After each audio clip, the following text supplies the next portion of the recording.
Good evening, ladies and gentlemen. It's your man Cam, man, and back to another episode of Men on Bourbon. Now, I know we just had Penelope on the podcast a couple weeks ago, but that was that Project X. Tonight, we're going to talk about these private selects by the estate collection. Tonight on Men on Bourbon.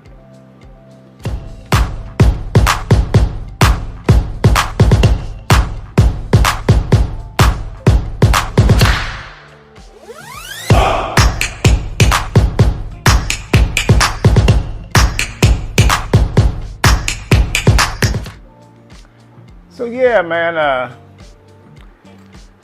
Penelope, they starting to drop a lot of bourbon on us, man. Let's start there. It seemed like, man, every other week or every week or every 2 weeks, man, they dropping a goddamn bottle. Shit, they starting to remind me of Master P and them back in the days when the shit, how he used to be hitting you upside the head with albums and shit, man. But Penelope, they done hit us with another one, yo. Like I say, we just had the Project X. Then they hit us with this estate collection, private select, 10 years old. Now here's the kicker. Now this one is a blend of straight bourbon whiskey, coming in at 106.8. Now I got another one over here. This one says estate collection, Penelope straight bourbon whiskey, 10 years old, single barrel, coming in at 105 proof. I thought I was going to dub up and get me another one of these. As you see, I'm halfway through, well, almost halfway through, but I thought I was going to get another one. And when I looked and I seen that the labels was a different color, I'm like, hold on, y'all said it was a 10-year. Here's another thing about the estate. Now they do have a 9-year, 2 10 years, they got an 11-year, and then they just hit us with the 13-year. I mean, they're coming out with so many. Shit, it's like I don't. How can I keep up with them to even do a review? So again, Penelope single barrel. Again, I got 2 different ones now. From what I hear, they're supposed to have 2 different mash bills. One is a 20% rye, in which that one is coming in at 98 proof. Now, I haven't seen that one. But then this one has 36% rye, coming in at 105. So that would be this one here. Right? So watch your proofs when you're going to get you one. Cause they got 2 different ones now. Just be careful. Either one of these you get is gonna be $90. Period. I mean that's the tag on them. $90 plus tax, which that's a nice price for a 10-year bourbon. Especially with they got a state put on the goddamn bottle, so it got to be worth something. Now, just a little fun fact about Penelope. Penelope used to be one of the flagship bourbons for MGP up until recently, and they got sold to Lux Row. And Lux Row, I mean, y'all had to spend a nice little piece of change to acquire Penelope, bruh. So, hence, that might be why y'all dropping so many bottles. You on the comeback. But yeah. So let's go on and delve off into this 10-year private select and see what we got.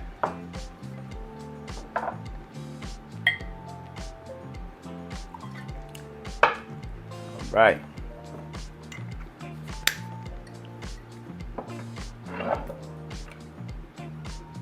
Again, Penelope, they coming out with so many different renditions. I mean, it's like they got the Architect series. If you're a fan of the Architect, you know that which they got the French oak staves and those and everything.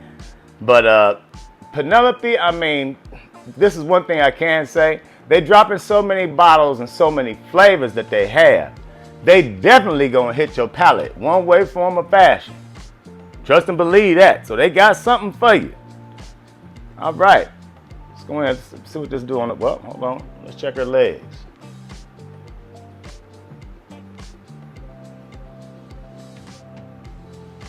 They thick. They're thick. I thought they was gonna be watery, but they're a little thick there, so we like that. On the nose. Get honey. You can get the oat presence in this too. That's kind of surprising right there. Very surprising. I mean, to smell so much oat. That ain't Penelope. It's not their profile, but a lot of oat, cinnamon.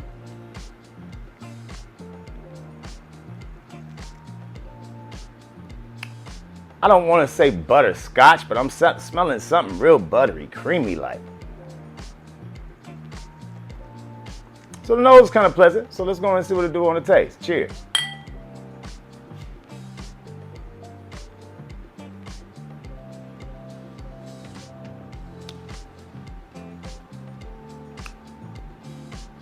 Okay. There's that cinnamon. So this is like it's giving you that red hot vibe. You know, when them red hots. That's what I'm getting off of this now. Kind of remind me like I'm sitting around a campfire. Get a little marshmallow. Going for another sip because I can't get none on the finish. I'm trying to pull something out this finish.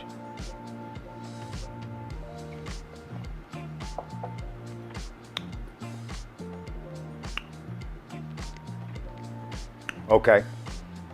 Again, same flavor profile. It's getting a little better because it's not as hot as it was at first. So maybe that first sip, that boy had a little heat on it. Second sip, much more inviting. That creaminess that I'm getting, man, it's kind of like a butter bread or something like, man. I mean, it's different, but it's not bad. I don't mean that in a bad way. Kind of like maybe like a donut, but not like a Krispy Kreme donut or nothing like that.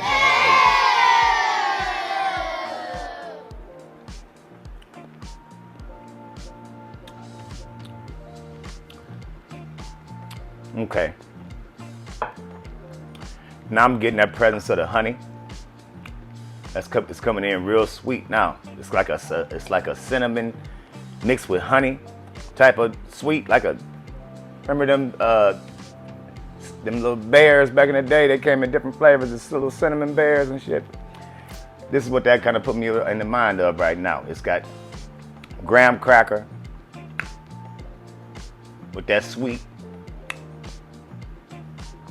I don't want to say nutty, but it's like doughy. That's what it is. That's what it's doughy. That's the word yeah. On the finish, that's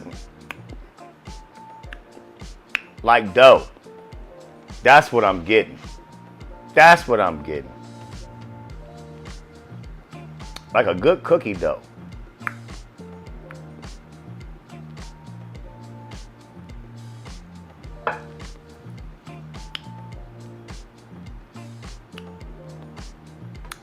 This is very, very good, y'all. The more and more I sip it, the better it gets. Now that finish, I'm starting to get a little leather, a little tobacco on the finish. That oak is very present. I mean, it hasn't went anywhere. So this is a good 10-year bourbon. For those who've had Eagle Rare before, this ain't nothing like Eagle Rare. Eagle Rare would have a whole problem messing with this, and I'm gonna just keep it 100 with y'all, man. So, price-wise, like I say, $90 plus tax. No matter which one you get, other than the 9-year. I think the 9-year is $80 or $85. But yeah, once you get up into these 10s, $90. Now they just dropped this one, which I gotta do a review on that one too. But this is that goddamn Omega. Now the Omega is 11 years old. But until I do the review on that, we're going to, keep you waiting. You know the dig. I want you to come on. I want you to come on back. So, $90. It's very, very well worth to buy. Like I say, it's always rule of thumb in bourbon, $10 a year. So if they asked $100 plus tax for this bottle, they wouldn't have been asking much. And I still would have paid that. But $90, this is a great, great buy. Very nice value. Delicious in my opinion. Now, would it be a buy and back it up? Yes, it is, because that's how I got this one. Because I'm thinking I was getting this one, but I got another. So we shall see. We shall see. I know I'm going to get a lot of feedback and a lot of, well, why don't you go and open that one up and compare them together? If you could look at my selection, when you're a hunter and a collector, but now I don't mean collector like we collecting relics. No, not like that. But when you run it and you have so many bottles of bourbon, like me, I at least have to have over 100 bottles of bourbon open. For me, to open this bottle up just to compare it to this one right now, I'm just adding, now it's gonna make me drink one of these bottles faster. I like to pace myself with this bourbon, and I like to share it with my friends. So we will come back and do a part B on this 10-year right here. So hold your horses. We'll see, I'll let y'all know about it. But right now, this one right here, this blend of a straight bourbon whiskey, the blend now, this is a single barrel blend. Damn, I want to open this bottle. So be careful when you're doing your shopping, please. So with that being said, ladies and gentlemen, if you can't encourage anyone to drink bourbon, then you're discouraging them from the finer things of life. Always imparting, I'm your man Cam. Have a prosperous week. Get one of these bottles, they sweet. Until the next time we meet. Holla at y'all later, man.